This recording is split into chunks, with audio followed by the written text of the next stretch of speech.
All right, so finally, after doing a bunch of research on the internet, I've kind of figured out, I think, what's going on with my mower deck spindles for this Cub Cadet. So I figured I'd kind of make this video in part for my future reality check, and in part for kind of a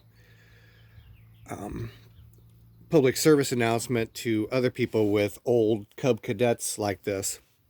So when I first showed you guys the video of me pulling the shaft and pulley up and out of this hub, I thought the whole thing was severely damaged. But the reality is, these aluminum hubs that they've used on some of these machines are not built in the same way as other hubs are, or at least other spindle assemblies are, as far as other machines, other mowers that I've got. So basically there was very little, almost nothing wrong with the hub.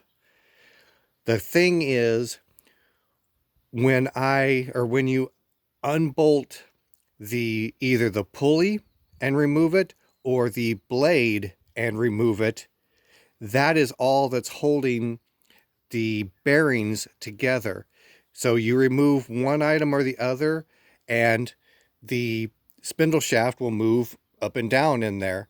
So for everybody, including me, that thought I was a complete idiot for not noticing that a spindle was that worn earlier on, the reality is the spindle wasn't that worn. It was just, it's mechanically different than other spindles I'm used to. So most of the machines I have are John Deere, and they don't have, well, they have a hub on the bottom, or I don't know if a hub's the right word. Anyways, they don't come apart that easily like this one does. And these guys are very similar to what my Simplicity Sunstar spindles and hub assemblies are like. With that in mind, I'm hoping to, hopefully that's, yeah.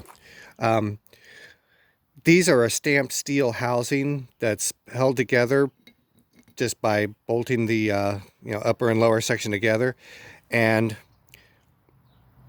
it seems like on this, as with the Simplicity, this area is a little bit worn out. What I'm going to probably try to do with these as kind of a test drive for what I'm going to do with the Simplicity, I'm going to try and put this in the vise and very cautiously squeeze the upper and lower outer surface, or the surface here that grips the outer surface of the bearing, and see if I can squeeze that a little bit closer so it tightens up on that a little bit better. And that's one thing I'm going to try. The other thing is I'm going to clean up these interior surfaces and see if that helps to get a little better grip on it. With regards to the center bearing, the aluminum housing, basically all I actually needed was a seal. That was the only thing that was actually bad until I dove into it and got the bearings out of it and damaged the lower seal. So any rate, a couple of new bolts, a couple of new seals, clean these guys up, re-grease them, repack them, etc., etc., and I can put these back into service. So after doing some research, come to find out, and here's one other thing. I don't even know if this particular deck is original to the Cub 86. It's possible it could have been from another machine. I just don't know yet. It's not quite as cut and dry as my John Deere units are.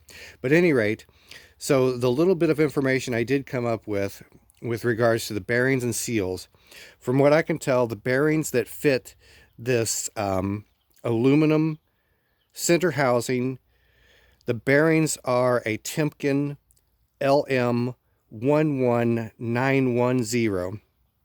Apparently it's a very common bearing from what I understand, was used a lot on mid-70s GM cars.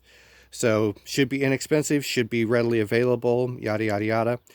The seals, I had quite a bit of trouble trying to find this, because anytime you would look, or anytime I looked up information for 441 U-1111 deck, it was just bringing me up everything Cub Cadet related.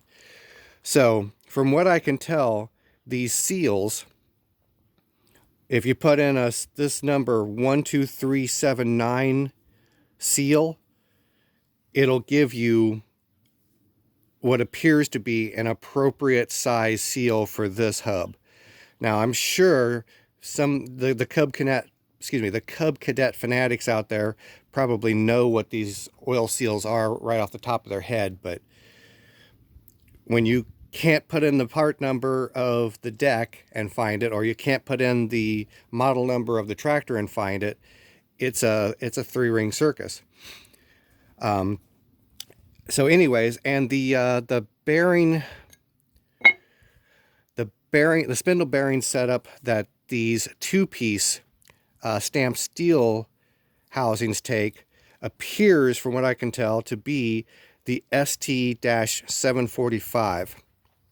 And those are a little bit more expensive, but it looks like they're still available. It doesn't appear that the bearings themselves are easily serviceable.